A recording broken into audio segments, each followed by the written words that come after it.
Bueno, ahora sí vamos a tener algunas reacciones con nuestras entrevistas del día y para hablar sobre temas de reactivación económica, la ley anticorrupción, que es uno de los temas que también ha pedido el FMI para la revisión de los acuerdos y compromisos, pero además de la definición del nuevo salario básico unificado.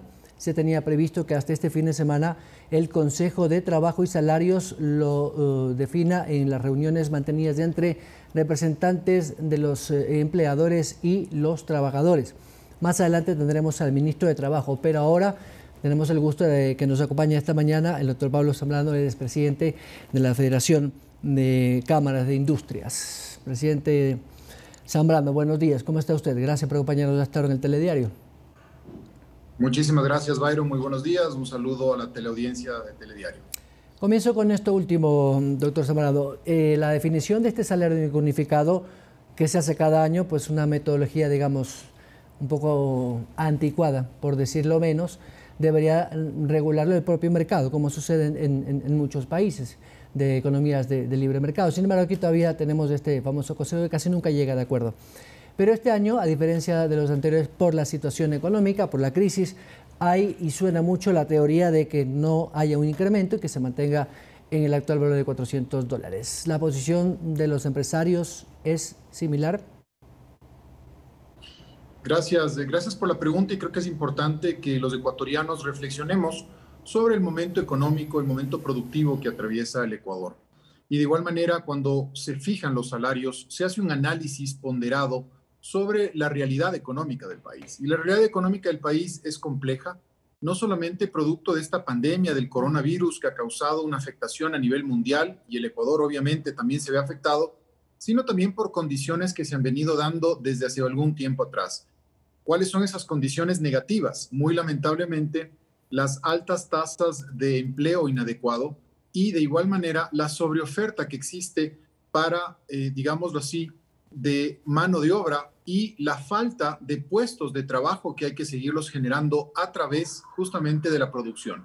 ¿Cómo debe fijarse técnicamente el salario básico unificado?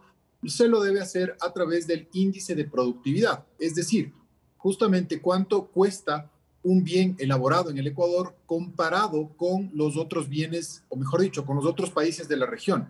Y cuando uno hace ese análisis, vemos que el costo laboral en el Ecuador es alto. Y esto es un tema que debe ser corregido en la economía. ¿Por qué? Porque si subimos nosotros en el Ecuador los salarios políticamente y no técnicamente, vamos a afectar directamente al empleo y sobre todo a la producción nacional, lo cual nos va a llevar a un camino sin salida. Mire usted, Byron, algunas cifras que es importante recordar. Apenas el 32% de la población económicamente activa en el Ecuador tiene un empleo fijo, lo que quiere decir que en números redondos, el 70% de ecuatorianos no tienen empleo. Más bien nosotros tenemos que trabajar en conjunto, Estado y sector privado, para que ese 70% de ecuatorianos tengan una esperanza de un empleo fijo. Por lo tanto, la fijación política, es decir, sin parámetros objetivos y técnicos del salario, lo único que va a hacer es deteriorar el empleo. Nuestra posición entonces es que se mantenga el salario básico unificado en $400 porque la situación económica de las empresas no da para que haya un aumento y técnicamente no debería darse un aumento. Sin embargo, también hay estos argumentos de que estos indicadores, hay 9 indicadores más o menos que se utilizan para estos parámetros, uno de ellos la inflación, el costo de la canasta básica, la productividad que hablaba. No sé si estos elementos técnicos sean suficientes como para tomar una decisión como esta, más allá del entorno político que pueda haber tras este tipo de decisiones, porque es evidente que, claro, el sector sindical, con todo respeto y con todo el derecho, siempre exige que haya un incremento, pero he escuchado voces del sector en el que dicen que es preferible que el sector privado pueda garantizar la estabilidad del empleo. No sé si esto se puede estabilizar simplemente por una buena intención. Byron, yo en mi labor gremial, hace 8 años, fui miembro del Consejo Nacional de Salarios en representación del sector industrial y del sector productivo del país. Es decir, conozco claramente cómo se calculan cuáles son las opiniones que se solicitan. Por ejemplo, aquí una opinión fundamental es la del ministro de Finanzas y la del Banco Central del Ecuador y también la del Instituto Ecuatoriano de Estadísticas y Censos, del INEC. ¿Por qué? Porque son estas entidades públicas las que tienen que darnos elementos objetivos para la discusión de esos parámetros, como usted los ha mencionado. Uno de esos es la inflación proyectada hacia el próximo año, el índice de precios del consumidor del próximo año. Ese es uno de los parámetros. ¿Quién nos lo da este rubro? El Instituto Ecuatoriano de Estadística y Censos. ¿Qué dice el INE? Que el próximo año, al igual que este, va a haber una deflación, es decir, los precios no se van a incrementar. Los precios, digo yo, ponderados, que es la forma de cálculo que hace el INEC. De otro lado, el ministro de Economía, el Ministerio de Economía tiene también que poner ahí un informe, dar datos sobre el crecimiento económico. ¿Y qué es lo que va a ocurrir con el crecimiento económico? Para este año se tiene previsto que el decrecimiento, es decir, la caída de la economía, sea de alrededor del 10%. Ya hubo un ajuste y el Fondo Monetario Internacional hizo un ajuste, una proyección del 9.5%. Por favor, la economía entonces no está bien.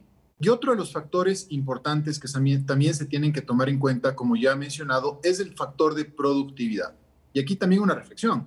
Durante la pandemia, más del 75% de las unidades productivas en el país estuvieron paralizadas, es decir, se dejaron de vender en total más de 25.000 millones de dólares en el país. Otra cifra que es importante, si uno hace un cálculo de las exportaciones entre el mes de marzo del año 2020 y el mes de septiembre de 2020 y las compara con el año 2019, hay una caída del 43% de las exportaciones. ¿Qué quiere decir esto, Byron? Entonces, que las cifras duras, las cifras que nos tiene que dar el Ministerio de Economía, el Banco Central, el Instituto Ecuatoriano de Estadística y Censos, lo que nos señalan es que la economía no permite que exista un incremento de salarios. Vuelvo y repito, yo conozco de cerca el tema, yo fui miembro del Consejo Nacional de Salarios en ese entonces, el día de hoy se llama Consejo Nacional del Trabajo, y conozco a los líderes sindicales desde esa época y hemos tenido estas discusiones y conversaciones. ¿Qué hacer? Y yo siempre he mantenido esa posición técnica de que un incremento desmedido del salario afecta. No ayuda, sino por el contrario, afecta a la economía en general. Doctor Zamorano, otro tema que me gustaría abordar con usted y es que ya se viene una evaluación de las metas o compromisos que adquirió Ecuador con el FMI. Lo ha dicho el ministro Pozo y también algunos de los asesores económicos. Y uno de ellos es efectivamente, más allá de los temas estructurales, tener un marco jurídico que combata la corrupción por un lado también y la aprobación de la ley de extinción de dominio, que de alguna otra manera podría permitir mejor a las autoridades controlar estos bienes mal habidos o lavado de activos. ¿Estamos haciendo bien la tarea? Byron, esta es una deuda pendiente que nos deja la Asamblea Nacional. Y es una deuda que la puede pagar la Asamblea Nacional y la debe hacer de una forma muy rápida y eficiente, utilizando las mejores prácticas internacionales para incluir en la denominada ley de extinción de dominio, que ya pasó el primer debate. Para ese segundo debate, entonces, hay que incluir una gran cantidad de normas que sancionen la corrupción. Los ecuatorianos estamos hasteados, estamos asqueados de la corrupción. No aguantamos más corrupción. Desde la sociedad civil rechazamos tajantemente los actos de corrupción. Y por eso es que debe aprobarse una ley. Nos lo diga o no nos lo diga un organismo internacional como el Fondo Monetario Internacional. Pero figúrese usted, la situación en el Ecuador es tan compleja, tan difícil en materia de corrupción, que hasta nos exige un prestamista internacional que antes de hacer otro desembolso más, tenemos que aprobar esta ley. Desde el sector privado, desde la Federación Nacional de Cámaras de Industrias del Ecuador, desde la Cámara de Industrias y Producción, hemos trabajado para consolidar un frente privado en contra de la corrupción. Quiero anunciar a usted y a la audiencia que el día de ayer Ecuador entra a formar parte de lo que se denomina Alianza por la Integridad, Alliance for Integrity, que es una organización privada a nivel mundial que nace de la cooperación alemana, la GIZ, y con fondos del gobierno alemán para combatir la corrupción a nivel mundial en distintos países del mundo. El día de ayer, históricamente, Ecuador entra a formar parte de la lista de países que tienen un capítulo de Alianza por la Integridad, en la cual la Federación Nacional de Cámaras de Industrias del Ecuador preside este comité privado para capacitar a las empresas, para hacer cursos de prevención y evitar entonces la corrupción. Porque como se señala claramente, la corrupción tiene dos vías. La corrupción es un elemento sistémico.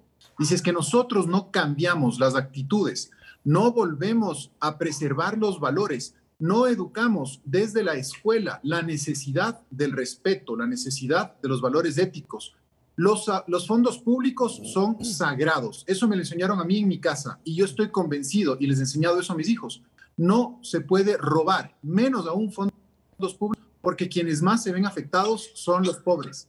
La corrupción es un cáncer que hay que extirparlo de raíz, no hay que tener ninguna contemplación, por lo tanto, urgimos a la Asamblea Nacional. Yo envié una comunicación al ingeniero César Litardo y me he comunicado con algunos miembros del CAL, del Consejo de Administración Legislativa, para que pedirles, señores legisladores, señor presidente de la Asamblea, señor vicepresidente de la Asamblea, acudan rápidamente a este llamado social, a este clamor nacional y aprueben una ley anticorrupción que sea eficiente y que sea clara, sobre todo. Lo más importante es que sea clara para que se pueda sancionar a quienes han abusado y han violentado de los fondos públicos, que vuelvo y repito, son sagrados porque nos pertenecen a los ecuatorianos, y la corrupción a quienes más afectan es a las personas más vulnerables y más pobres. Hay un refrán popular que dice: echa la ley, echa la trampa. Parece que va más allá simplemente de un cuerpo legal que proteja de alguna otra manera los intereses públicos y también, ¿por qué no?, los intereses privados, porque también es un tema, como bien dicen ustedes, de integridad y de ética, y eso viene ya en el ADN de cada ser humano.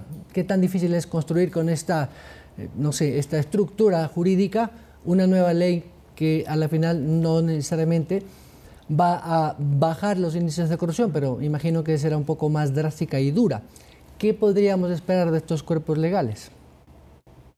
Es importante que sea una norma clara, una norma precisa, donde no existan ambigüedades, donde no existan salidas para que los corruptos puedan seguir haciendo de las suyas. Hay que tomar una resolución muy clara. Nosotros, desde la Federación Nacional de Cámaras de Industrias del Ecuador, estamos prestos a colaborar con las autoridades para que realicen todas las investigaciones. Nosotros también hemos señalado muy claramente que la actuación de la fiscal, de una mujer muy valiente como la fiscal Diana Salazar, merece el aplauso y el reconocimiento de toda la colectividad, porque ella no solamente ahora, sino desde antes, desde hace aproximadamente 5 años, viene trabajando en contra del crimen organizado y de la corrupción. No nos olvidemos que la fiscal Diana Salazar fue la fiscal, una mujer muy joven, que investigó el tema del FIFA Gate, y posteriormente ya en su cargo como fiscal general del Estado, todo el tema relacionado justamente con el caso Sobornos Arroz Verde, que se conoce. Entonces, esta mujer valiente hay que apoyarla y hay justamente que, como sociedad civil, cerrar filas en contra de la corrupción. De igual manera, el Procurador General del Estado ha enviado un documento muy importante a la Asamblea Nacional precisamente para que no hayan estos dislates, estos errores, estas puertas de emergencia en la propia ley para que los corruptos se salgan con la suya. Nosotros tenemos que hacer una lucha a muerte en contra de la corrupción, una lucha frontal. Acaba de fallecer hace pocos días un gran luchador en contra de la corrupción, Jorge Rodríguez Torres. Creo que en la memoria de Jorge Rodríguez Torres nos tiene que quedar a todos los ecuatorianos de su valor, de su valentía para luchar denodadamente en contra de la corrupción. Por eso yo le digo a la sociedad civil, yo le digo a la Asamblea Nacional, yo le digo al Procurador General del Estado, cuenten con la Federación Nacional de Cámaras de Industrias del Ecuador y con la Cámara de Industrias y Producción para formar este frente sólido en contra de los corruptos. No podemos permitir que un texto legal salga amañado, que un texto legal salga oscuro, salga ambiguo. La ley anticorrupción, la ley de extinción de dominio debe ser clara y precisa. Debe contar con el Procurador General del Estado como parte procesal para que el procurador también pueda presentar denuncias y de esa manera se velen, se favorezcan a los fondos públicos y no se viole una vez más la fe pública. Lo más desagradable en una sociedad, sin duda, es el delito, es el crimen, pero quizá lo que más debemos repudiar es la impunidad. No podemos permitir la impunidad de los corruptos, no podemos permitir la impunidad del lavado de activos de la corrupción, no podemos permitir que durante una administración, ya sea nacional, ya sea a nivel local, prefecturas, ya sea de instituciones públicas, del IES, etcétera, no podemos permitir que pase un escándalo se hagan las investigaciones, se judicialice el tema, se sancione y la recuperación de los fondos públicos, ¿dónde está? Y esa es la pregunta que yo quiero hacer el día de hoy a los ecuatorianos. Preguntemos y exijamos cuánto dinero se ha recaudado de la corrupción, de las sanciones a los corruptos, cuántos procesos más se han iniciado en contra de los corruptos. Por eso entonces tenemos que estar muy vigilantes para que se haga una ley que sea transparente, que sea clara y que no permita la impunidad.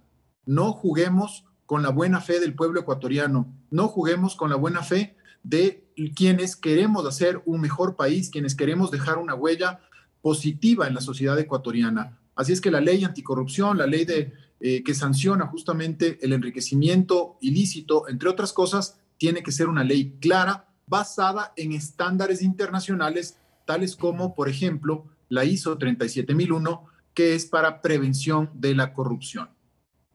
Doctor Zambrano, se me permite cambiar de tema. El ministro Iván Montañeda, que anunció públicamente hace días que ya tenemos prácticamente un acuerdo para firmar con el mercado más grande y el mercado natural de Ecuador, Estados Unidos, se firmará este 7 de diciembre lo que denominan el acuerdo de primera fase, que no es otra cosa que ponerse de acuerdo en puntos básicos para que ya entre en vigencia y seguramente el próximo gobierno lo tenga que firmar. Desde el punto de vista de la industria y del sector privado, más allá de la enhorabuena que deben sentir todos, porque es otra oportunidad para seguir incrementando las ventas a Estados Unidos con arancel cero. ¿Qué expectativas tienen ustedes? ¿Creen que hasta el próximo año la industria pueda estar ya a esos niveles de exigencia que tiene el mercado norteamericano? Mire, nosotros desde la Cámara de Industrias y Producción y desde la Federación Nacional de Cámaras de Industrias del Ecuador estamos impulsando un concepto que se denomina ecosistema del bienestar. ¿Qué significa el ecosistema del bienestar? Significa generar un encadenamiento productivo, una serie de encadenamientos productivos en los sectores industriales, agrícolas y comerciales, de servicios también, con el objetivo de que el encadenamiento significa el enlazar las cadenas pequeñas, micro y medianas con las grandes empresas, con el objetivo de buscar mejores oportunidades de exportación para el país. La única manera en que una economía dolarizada como la nuestra pueda consolidarse es a través de un plan de exportaciones a mediano y a largo plazo, como lo han hecho nuestros vecinos, Perú, Chile, Colombia, Centroamérica. Por lo tanto, un acuerdo comercial con Estados Unidos nos va a permitir garantizar el acceso a ese mercado. Un mercado de 330 millones de personas, un mercado que tiene una renta per cápita, es decir, cada norteamericano, si uno divide el Producto Interno Bruto de Estados Unidos para cada habitante, esa es la renta per cápita, es de más de $60,000, lo que quiere decir que hay una alta capacidad de consumo. Esta oportunidad no podemos desaprovecharla. El próximo gobierno, que tiene que asumir sus funciones el 24 de mayo del año 2021, tiene que continuar esta hoja de ruta que ha sido muy bien delineada por el ministro Iván Montañeda, que ha trabajado con una visión de exportación. Justamente, él es un exportador y ha trabajado con esta visión de exportación porque eso le hace bien al país. Nosotros podemos, como sector privado, como sector productivo, planificar, por ejemplo, qué podemos exportar. Usted me preguntaba desde el lado de la industria. La industria tiene importantísimas opciones. Primero, en el ámbito, por ejemplo, agroindustrial, es decir, la transformación de ciertos productos alimenticios, se les da un valor agregado y estos productos que pasan ya por un proceso industrializado pueden ser exportados. En segundo lugar, tenemos un amplísimo mercado para ciertos textiles ecuatorianos que pueden ser colocados en el mercado norteamericano.